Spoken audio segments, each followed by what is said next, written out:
Hi, everyone. I'm Jim Moray reporting live from Mecca, the holy grail, if you will, for Star Wars fans, the front of the line for the prequel, The Phantom Menace, which premieres just hours from now. Let's take a look down this line. It extends around the block, and many of the people have been here for some 6 weeks or so. Let's go here. Apollo. Yes, sir. Please come over here.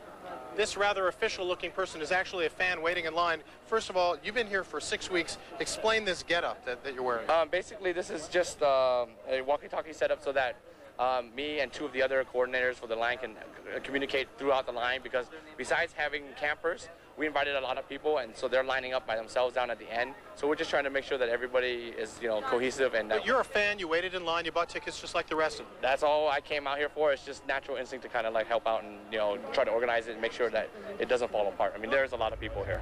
And to give you a sense of what these tickets are going for on eBay, an online service, 2 tickets sold for the New York premiere for $400. That's tonight. 2 tickets sold for the Hollywood premiere for $200. Apollo here was offered $1,500 for his single ticket and his place in line, but he figures that with 550 hours in line, that's only about $3 an hour. It's just not worth it. Clearly, George Lucas has created a virtual empire with the Star Wars franchise. Dennis Michael sat down and talked with arguably the most successful director in history. In the world around George Lucas, Wednesday is the critical day, the day Star Wars Episode I, The Phantom Menace, arrives in the theaters after months of anticipation. It means something else to George Lucas himself, a vacation, a brief one. When the movie comes out, I'm actually going to go and lie on a beach somewhere for a while. But basically my job now is to write and get the next one all written and designed by October.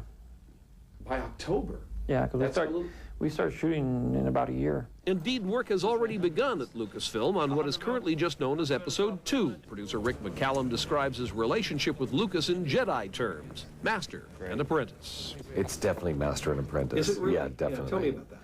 Well, I mean, every relationship you have, if you're a producer, is dependent on how successful the relationship is with your director, really determines how well the film goes and how much you guys like working together.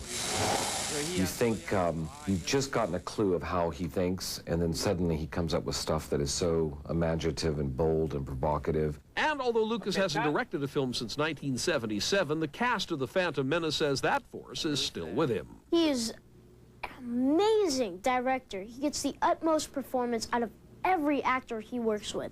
And he is the nicest guy. He gives you the impression that you have all the time in the world to achieve whatever you want to achieve.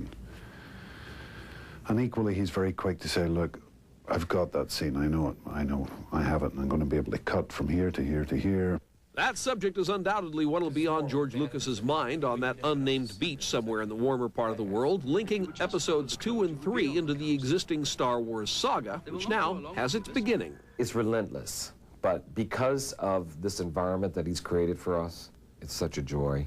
So I'm incredibly lucky and honored to be able to be a part of it. I have to face this all over again.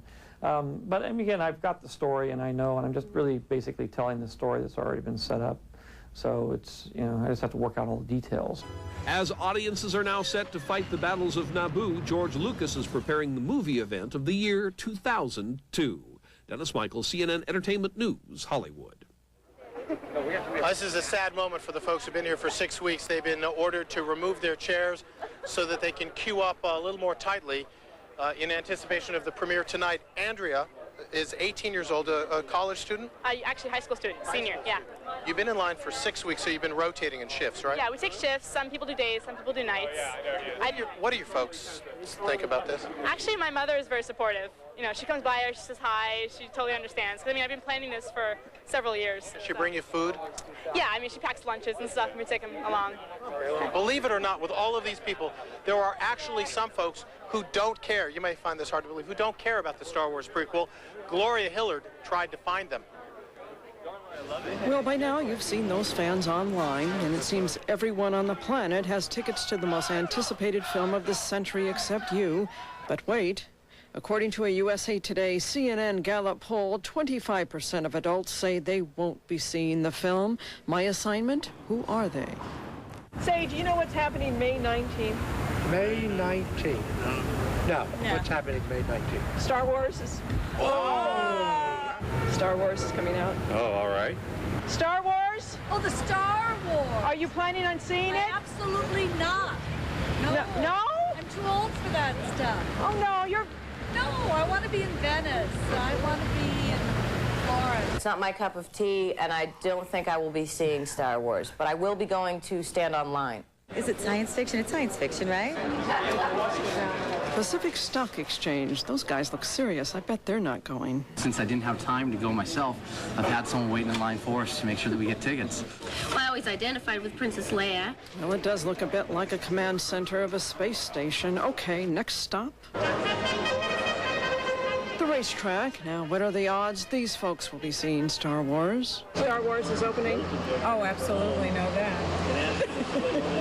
I would not wait online. Do you have a favorite character from the trilogy? I like the little robot E2. No, I like Darth Vader. Did you? Yeah. Well, I like the little guy, the little robot. The Ewok? Well, by now, you're probably thinking Star Wars' biggest fans are under 40. We love Star Wars. Who's your favorite character? I like them all. Yeah, we can't say he's like one better than the other. It's just that the over 40 crowd sometimes has a problem with RD2T, is that it? Wasn't that Star Trek? No. Star Wars. Star Wars. Darth Vader, which one's he in? Well, speaking of... So do you guys plan on seeing the movie on Wednesday? We were thinking of camping out, but we all have lives. You know, I would have sworn they'd have tickets. Gloria Hillard, CNN Entertainment News, Los Angeles.